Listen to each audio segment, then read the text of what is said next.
right, guys, so we're hopping over on the test server, and as you can see, we have a brand new splash screen here.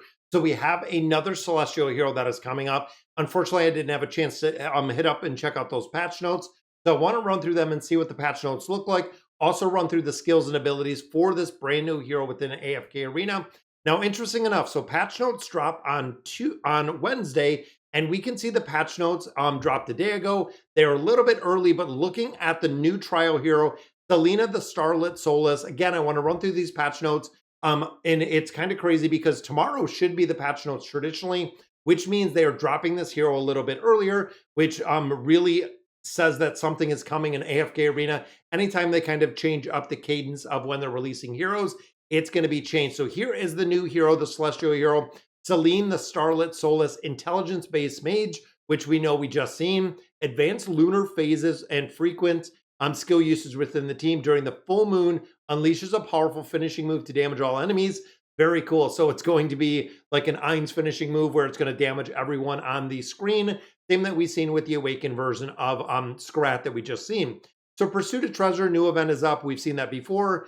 Poetic Pop Quiz is coming, which again, we've seen that before. Echoes of the Time Library added a new Crossroads of Time collection, which includes Destiny and Resonance. Added timeline comparisons of Estrilda. So I'm understanding this is probably just going to be the storylines that are added in there. Anytime they say when there's a collection, players kind of freak out because we know what the collections mean. So they're going to be adding in a couple new things, couple new dialogues between them. Added 3 new observation logs. The legendary epic, The Fall of the Death Lord. So very cool. So we're going to see another legendary epic. This is a great way to get those time emblems within AFK Arena. Nightmare Corridor, a little bit of update. Then, of course, campaign stages. Improved the description of Draconic Insignia items. Functionality remains unchanged. So, unfortunately, had a really big opportunity right here to do some quality of life like we talk about. Unfortunately, didn't get to see any in there. So, let's hop over to our portrait and see what this hero looks like. And overall, absolutely breathtaking, guys. I love how they build these heroes. You can notice down here, it is burst damage. So this means probably has a really big factor within PvP. We've seen heroes like this have just been really dominant when it comes to burst, and also the ability for some of the beasts or some of the heroes to kind of shut it down with that revive. Let's run through these skills and abilities and see what we're getting here. And again, we've seen this before. There is a passive section, which you can see, and an active section. Now, we have started seeing this with every hero that they're rolling out with AFK Arena. Upon entering the battlefield, she generates a moonlit phasm or phantasm. 4 lunar phases appear sequential within the phase: the new moon, the crescent moon, the gibbous moon, and the full moon. Starting with the full moon first, that might be important a little bit later. Once allied heroes use an active skill, a total of 6 times, the lunar phase advances to the next. The moonlit phase disappears when she dies. So if she does die, it is going to disappear. The active, she channels the moonlit arc, dealing damage, 360% of her attack rating to all enemies. So going to be important as a burst hero. And it's weird because she's a burst hero that hits everyone in there and then gains the effect, all effects up to the lunar phase. So the new moon restores health right there of the attack rating again to the 3 allies with the lowest. So, okay, crescent moon, during healing, most debuffs are removed. So right there is a big support aspect in there.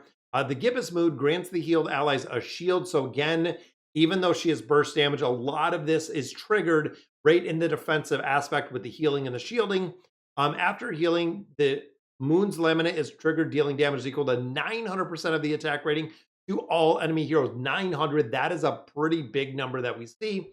This damage ignores magic resistance and applies Eclipse to all targets.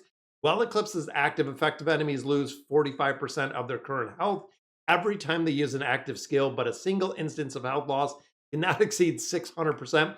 They had to cap the damage on here. This effect lasts for 15 seconds and cannot be dispelled. When moon lament ends, the lunar phase returns to the new moon.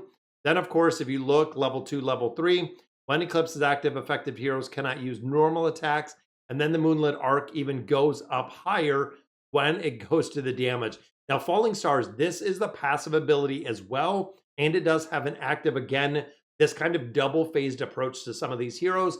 Each time the lunar phase advances, Selene summons Falling Comets, dealing damage to all enemy units on the enemy side of the battlefield and stunning them. So that's going to be important because if they're on the allied side, we're not going to see the damage out of there. Have to be on the enemy side, which thinking of a scrap, pushing everyone back might make a big difference. Advance to the lunar phase to the next. Falling comet damage goes up. First time falling comets are summoned to each battle. Damage is increased by 80% in the stun duration is increased to 5 seconds. That is going to be a huge stun that we see in there. If the lunar phase is full, when the advance occurs, falling comets are summoned in extra time. So I'm thinking it's going to be kind of like we see with our light bearer. For some reason, I'm always drawing a blank on her name. I don't know why, but we know, and we all know who it is with the falling comets that we see in there, which is Scarlet. Of course, I remembered as soon as I hop out, but Scarlet with the multiple attacks that are in there. All right, so we got, again, a passive ability. Moonlit Phantasm enhances all allied heroes based on the highest lunar phase reached, increasing the attack rating. So again, very big on the defensive aspect in here. Each phase also increases defense rating of all allied heroes by 8, also giving more vitality. The attack rating and defense boosts are increased. Each phase are increased to 15%. The attack rating and defense goes from 8 to 15 when you engrave her. That is going to be super broken. And then the lunar ring. So summons a moonward circle at a target enemy's location, dealing damage. The area of effect is greatly increased if the lunar phase is gibbous or higher. Then the damage goes up. Each time the falling comets are summoned, the damage of the skill is increased 15% up to 150%. Thinking of longer fights with damage. And then targets hit by the moonward circle will take 100 more damage from Selene for 10 seconds. This could really put her damage through the roof, guys, based on the hero. So signature item, the Moonlit Seal. The healing effect of New Moon is extended to all allies. The Crescent Moon dispels most of debuffs and all allied heroes every second for 6 seconds. So that's just going to clean everything off. The Gibbous Moon increases the attack rating of all allied heroes by 30%. Moon Laminate deal 80% additional damage to enemies on the enemy side. Again, keeping them on the enemy side going to make a really big difference. First time Moon's Laminate is triggered per battle, it does not return to the lunar phase, so it's going to stay in the advanced phase in there. And then the Furniture, the number of active skills required to advance lunar phase is reduced to 2. And if the Laminate is not triggered when she uses her ultimate, the lunar phase advances to the next. So again, guys, this is going to be a really big damage dealer. Let's see what she looks like in here. And again, the patch notes and the release have been dropped pretty early. Oh, we can't do the trial. Yeah, we can. We still have the trial in here. I just want to look at the trial. I don't want to run through here and really go through all of the guild trials and everything else. I just want to see exactly what she looks like in here with our little trial dummy right here, because it's going to tell us, go ahead and make sure we do the guild trials. Don't want to test her out right now, but I want to see what she looks like in here. Boom. So she enters. We have the moon right up there. This is probably going to change based on the phase. There we go. And she just killed everybody, but that is phase 2. Boom.